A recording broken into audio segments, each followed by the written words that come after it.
And we are back, and it's raining outside, so you would hear a little bit of a background noise. And the game between MVL and Wesley So had already started, and we're gonna play through the games that or the moves that had been already made. So let's do it now. So MVL is white and Wesley So is black. So D4, knight F6, C4, E6, knight c3, and bishop b4. So we have a Nimzo Indian, and then knight f3, castling, bishop g4, and c5, and e3. So this is very standard treatment for both players. Then c takes d4, e takes d4, and h6. So Wesley is driving away the bishop immediately, and bishop h4, d5. So Wesley is not allowing anything to happen that would make the advantage of white bigger. So e5 is an immediate counter. So bishop e2 and d takes c4, castling, knight c6, and bishop takes c4. So it's still even right at this moment. So computer evaluations says it's dead equal. So Wesley So have immediately equalized. So let's go to the side or the point of view of Wesley here. Let's flip the board. So after bishop c4, bishop e7 for Wesley, consolidating his position. So since the bishop b4 has no purpose anymore because the knight is not pinned anymore because white has already castled. Rook c1 and then v6. So the intention of v6 here is for the bishop to go to v7, then a3 for MVL, and bishop b7 as we have analyzed, and then knight to h5. So asking MVL to trade bishop here. So bishop g3. So MVL does not want to trade his bishop for the bishop of Wesley. So knight takes g3 and then h takes g3.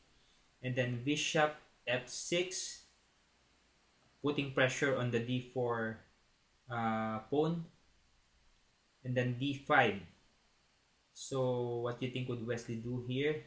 So he did not take. So knight a5, bishop a2, and then bishop takes c3. So Wesley here is removing the defender on the d5 pawn. So rook takes c3 and then bishop takes d5. So actually the defender was removed, but actually there's a lot of defender for that pawn. We have the queen and we have the bishop for white. So bishop takes d5, and then queen takes d5, queen takes d5, e takes d5. So queens are off the board now, and putting pressure on Wesley's isolated pawn. So Wesley has an isolani at d5. So instead of protecting it with the rook, Wesley decides to put his knight on c4 and putting pressure on the b2 pawn. So MVL have not yet made his move, and computer evaluation says Wesley has already equalized fully and is now ahead.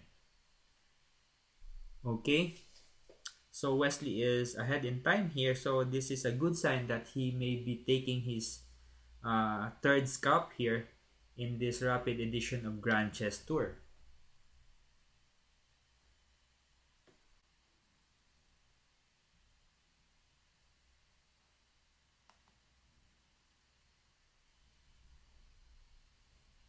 So I have resumed my video here. So what happened is, so let's go back. MVL took on d5 with this rook, and then knight takes d2, and No move yet for NBL. So what do you think of this position, guys?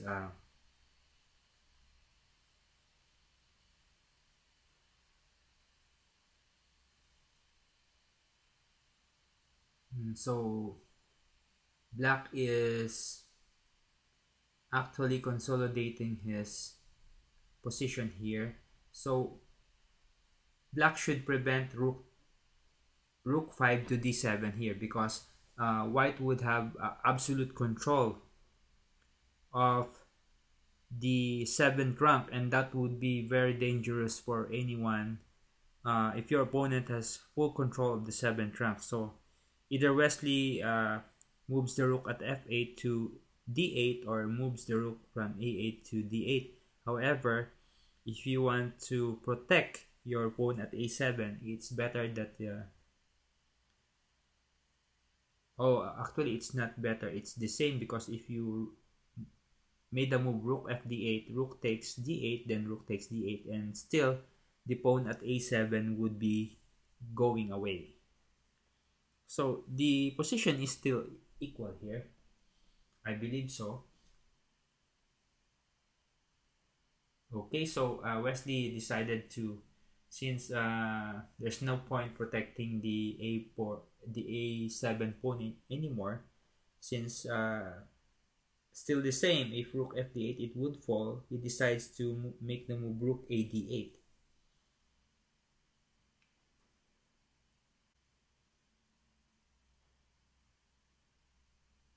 MBL is falling behind in time here. That's a good sign. So go Wesley, go. Win them all.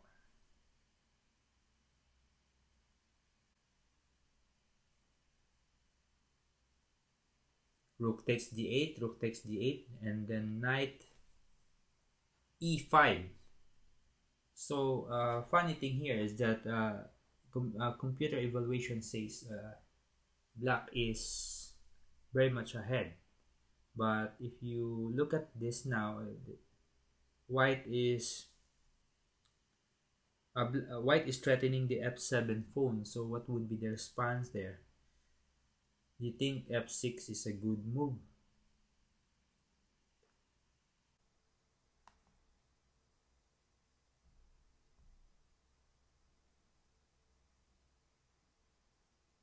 So let's go back. Wesley had made his move. So instead of protecting the f7 pawn, Wesley made the move a5. And as of now, MVL have not yet made his reply here. No move for him yet.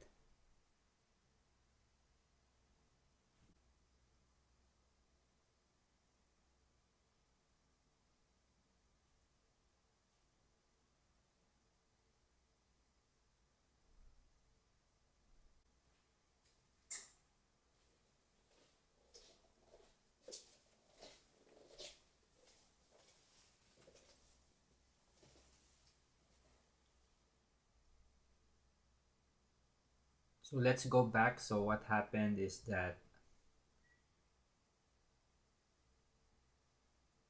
so after a5, MVL took on f7, so threatening the rook on d8, and then rook d5. So that's Wesley's decision there. And then f4 by MVL, and then knight d3. So Wesley intends to consolidate his position here. So let me try to predict what he intends to do here. If MBL would not make the move a4, then he intends to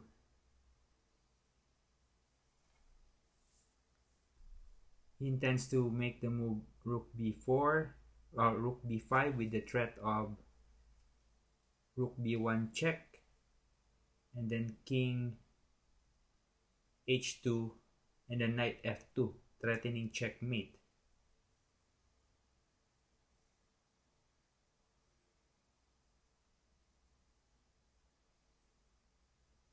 Well, of course, intervening moves there before black would make his next move would be able to defend from that mating net.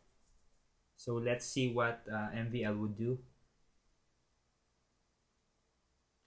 I prefer to use MVL instead of Maxime Berkshire-Legrave. I have difficulty pronouncing his name, so I would just be using MVL.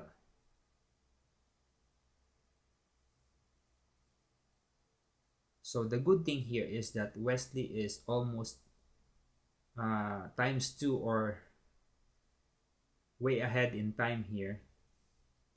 MVL would only have 7 minutes by now.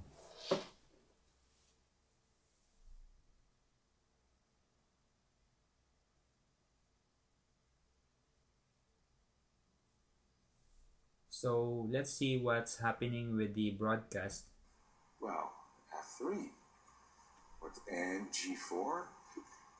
Rook C5, Knight D6, Rook C1. Oh, they just repeat it. No. What a miss by Shakriyar. Total miss. Total miss. Rook H7 completely crushing. Yes. They just didn't see it. He didn't see it. And not only that, even if you don't see it, I mean, you still have a strong attack with other moves. Rook H7 just wins on the spot. It's just resigned.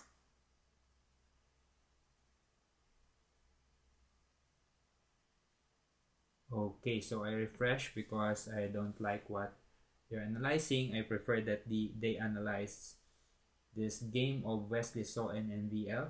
So let's flip the board here. Okay, so what just happened is that MVL made the move after knight d3 by Wesley. MVL made the move rook to e7. Okay, so computer evaluation still says Wesley is ahead here, slightly better according to the computer. So what's the plan here for Wesley in this type of position? I think Wesley should start marching his pawn on the queen side.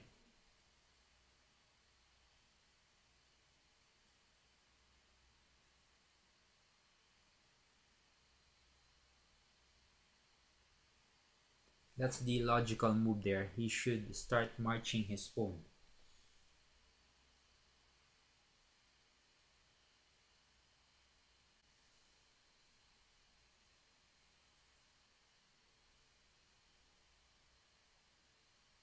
So that's it. Wesley decides to push the b4 pawn.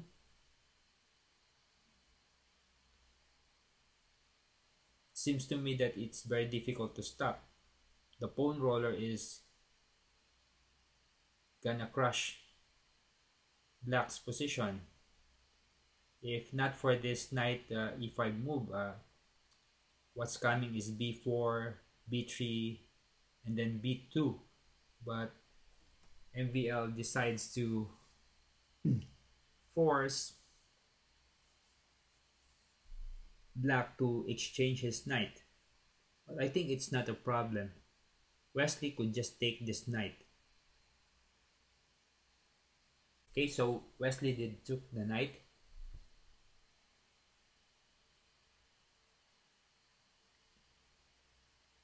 So what would happen here?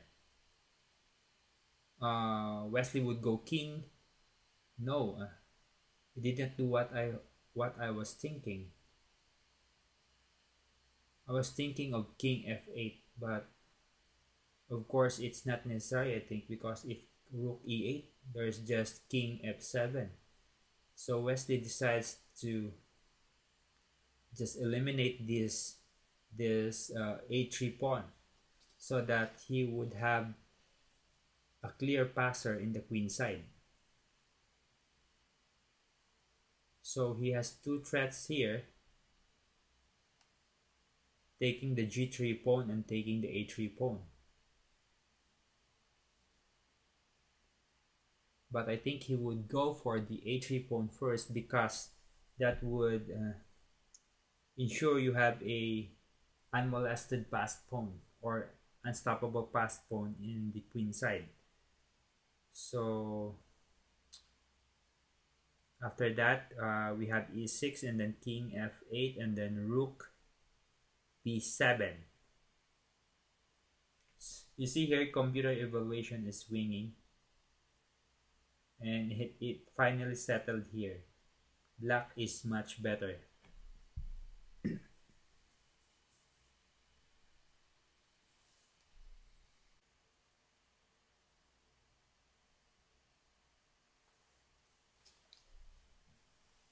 So let's go back. So Wesley just really decided to take that a3 pawn, and then of course MVL took that b5 pawn, and then immediate a5 by Wesley.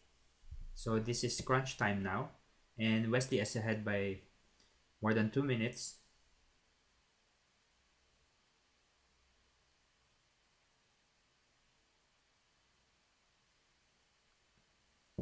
Okay, so rook b4, and of course Wesley would go probably here, or most likely king e7.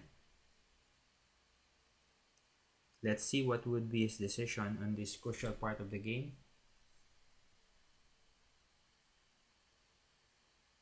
Yep, king e7.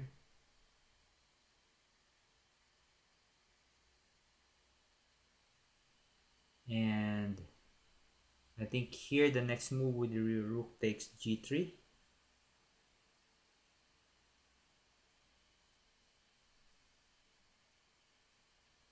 Or rook a1 check, and then a3 a2.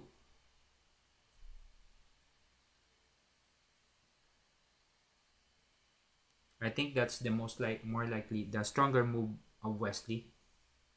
Oh, he made a different move. He made h5 to prevent the white rook from going to g4. That's a good one. That's good, Wesley. I think it's a more logical move, a more human move.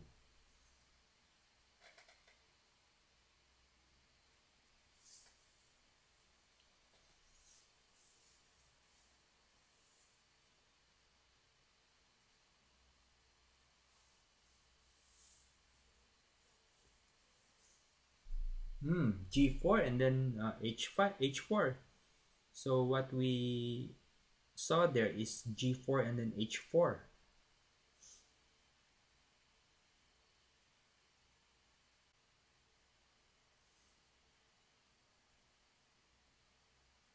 G5.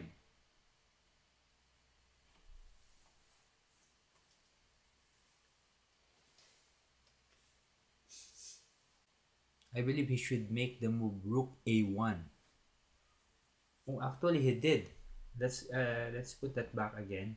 He did made the rook a1 check, and then king h2 a3, rook takes h4, and then he have not made the move yet.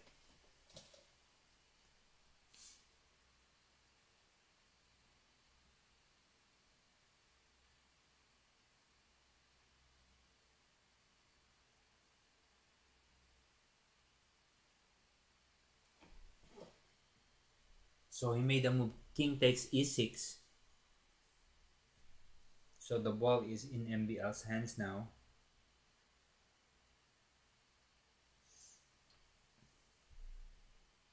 Wesley is preserving the tempo of a2.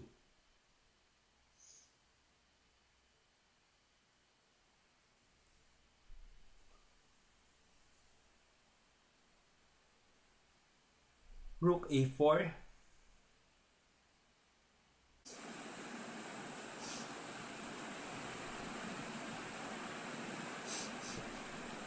Wow, that's a good move. G6, fixing the pawn at G5.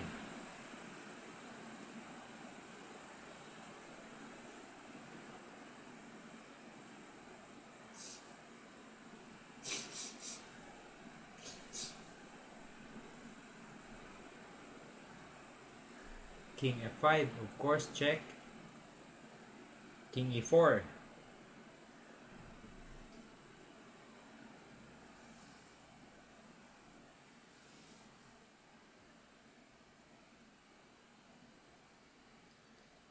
rook a6, and then king f5, and it's a draw. And if it's a draw, so what happened to the standings? Of course, Wesley maintains his lead since only Grishuk had won, and Grishuk was Grishuk was a draw on round 1, and then round 2 Grishuk lost. So even though Grishuk won here, he's still not able to catch up with Wesley. So Wesley still leads this tournament, but we have a pending result here. If Karyakin wins against Nakamura, he would join Wesley in the lead. But however, what's the result for Nakamura? Nakamura is 2. If Nakamura wins, then it's a draw for Nakamura and Karyakin. So Wesley maintains his lead going into the 4th round, and 4th round would start tomorrow. It would still be 20 hours to go before the 4th round, so they have an entire day to rest, almost an entire day, but not 24 hours. So Wesley leads this tournament, and congratulations, Wesley, for a job well done in this game. You are able to hold NVL, which is also a very strong player. Actually, you're the one who is playing for 2 results, but nevertheless, a draw is a good one. So thank you for watching, guys.